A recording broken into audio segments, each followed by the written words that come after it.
Okay, this is a screenshot from a class I took a while back, and we endeavored to answer this impossible to answer question right at the beginning of the class. But any question that is difficult or even impossible to answer generally has something interesting to say about the subject of interest. Okay, so for whatever it's worth, what is programming?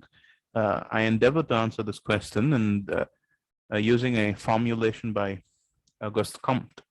In my opinion, whenever Auguste Comte spoke about science, he usually was parroting fairly absurd ideas, which were, to be fair, commonplace in his time. But there was something he seemed to have got right. Comte described a hierarchy of concerns in any science, moving from the most abstract theoretical concerns down to the most practical nuts and bolts concerns. In today's terms, you might describe this hierarchy as shifting from philosophy all the way down to engineering, in which engineering presents itself as the most detached form of philosophy, wherein one is least concerned with abstract questions and is most concerned with nuts and bolts of things. Of course, that's not engineering as it exists today. Perhaps today, what is called engineering has its share of absurdities, most of them which might have very well been appreciated by Comte. In any case, let's see it for what it's worth. What is programming? Of course, we're concerned with computer programming, right? And computer programming is something that some historians of computer science will say dates back to ancient Babylon, where the Babylonians had these remarkable methods of computing or performing basic mathematical operations symbolically, and even treated the material on which they inscribed things much in the same way that the modern computer memory is treated. So of course, it seemed the elementary operations which compose computer programming, seem to be pretty fundamental operations embedded in human thinking, and it's shown itself in various activities right from the Babylonians down to the present moment. But programming with actual computers, you can say, of course, began near the tail end of World War II. In fact, most of the computers, the so-called computers of the time, the so-called electronic computers, were not even computers, in that they violated a fundamental requirement by which a machine is judged to constitute a computer or not. That is the so-called requirement of Turing completeness. Most of these machines were not really Turing complete, in that they could only perform very simple operations, and they were sort of like the pocket calculator that your parents might have taken to work, the one that is right around here somewhere, maybe in the cupboard. Nevertheless, these machines provided a very effective training ground for scientists who had fallen into certain habits of thinking, scientific thinking,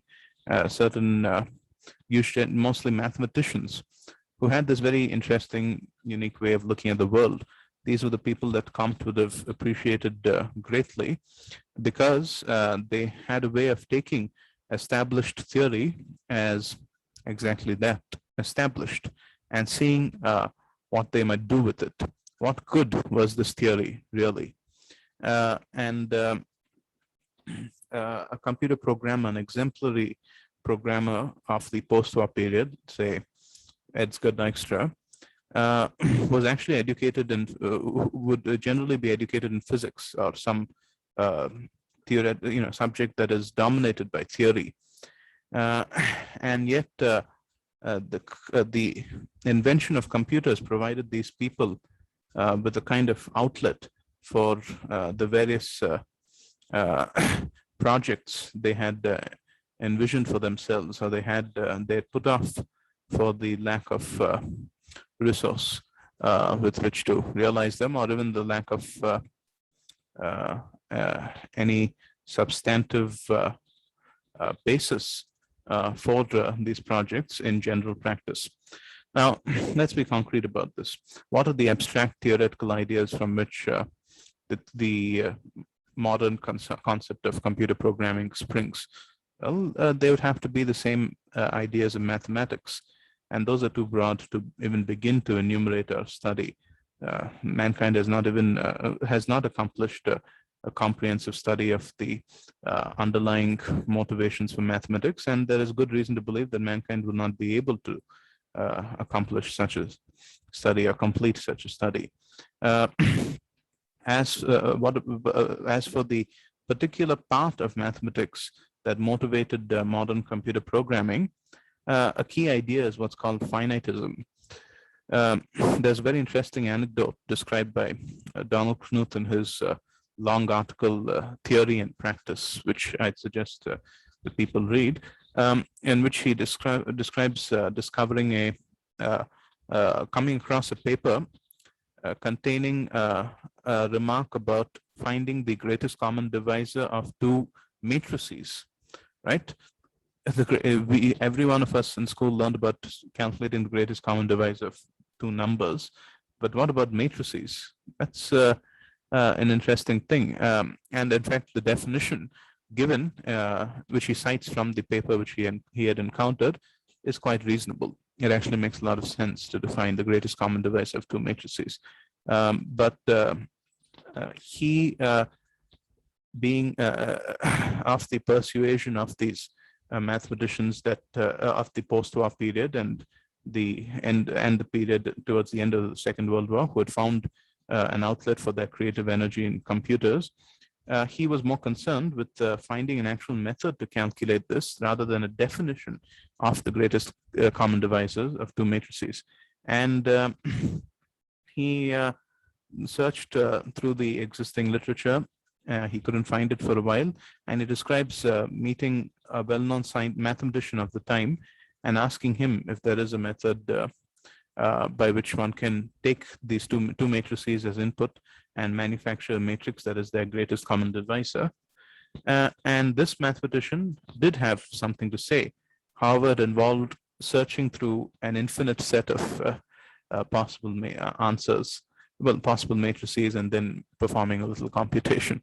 And this is not satisfactory. Knuth actually ended up finding the answer, finding a method that did not involve spending infinite time and infinite memory, but it is a perfect illustration of the subclass of problems in mathematics that these mathematicians and these scientists were mostly concerned with.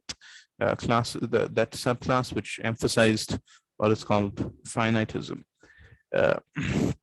As it happens, this again is quite a deep topic. There is good reason to believe that this subclass is not a subclass at all.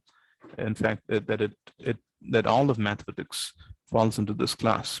So you consider a problem which involves supposedly infinite memory or infinite time, like summation of an infinite series, right? So think about this is something that most of you, a good many of you, might have done in high school, and many more of you are not really familiar with. But a common exercise in mathematics is adding up infinite terms, infinite numbers of a sequence that so that converges, meaning it gives a finite answer. Logically, this should really take infinite time because you have infinite numbers, but it doesn't. Why does it not take infinite time? In fact, it should also involve infinite memory, infinite space in which to store infinite numbers logically. Why does it not take infinite time or infinite memory in practice? Well, in the first place, it does not take infinite memory because there is a way to generate the numbers in that sequence from the very first number or from the first n numbers. So you just require finite data, and you have a method to generate the rest of the sequence, and that is enough. In that method, the entire infinite sequence is defined. What about infinite time? That's where the entire study of infinite series comes into play, because mathematicians, and understanding that this is a very serious problem, that no one has infinite time to add up infinite numbers, have come up with deep and powerful insights into the process of adding up infinite numbers. And these insights allow us to produce the answer in finite time with the finite data of the first n numbers plus a method to produce any of the further numbers in the sequence as its input, as the input to this procedure. This is the problem at the base of all of your activity concerning infinite series. And so there is, and on a deeper level, finitism seems to be a feature of all mathematical constructions, because human beings seem to rely on this this abstract notion of efficiency for just about all mental activity. It was the early 19th century, the German scientist, sociologist, philosopher, etc., Wilhelm von Humboldt, said that while studying man's basic cognitive capacities, the capacities of thought, the capacities mainly of language and interaction, there is a consistent principle, and that man learns to make infinite use of finite means. Well, not learns, man knows how to make infinite use of finite means. This is at the very core of human thought. And naturally, it's no surprise then that when electronic computers were invented, a great number of mathematicians and scientists jumped at the opportunity of using them and exercising all of this creative energy that had been stored away until the moment of invention for them. This is a brief overview of some of the essential ideas at the base of computer programming, but that's just too much to tell. There is a lot more to tell, and we have scrolled some of it down in the Centaur courses. So I think you ought to come on there, and we'll have a chat, maybe enroll in one of the courses where we explore this idea in great depth. And yes, we haven't begun to scratch the surface. Let's explore this in at least some significant depth.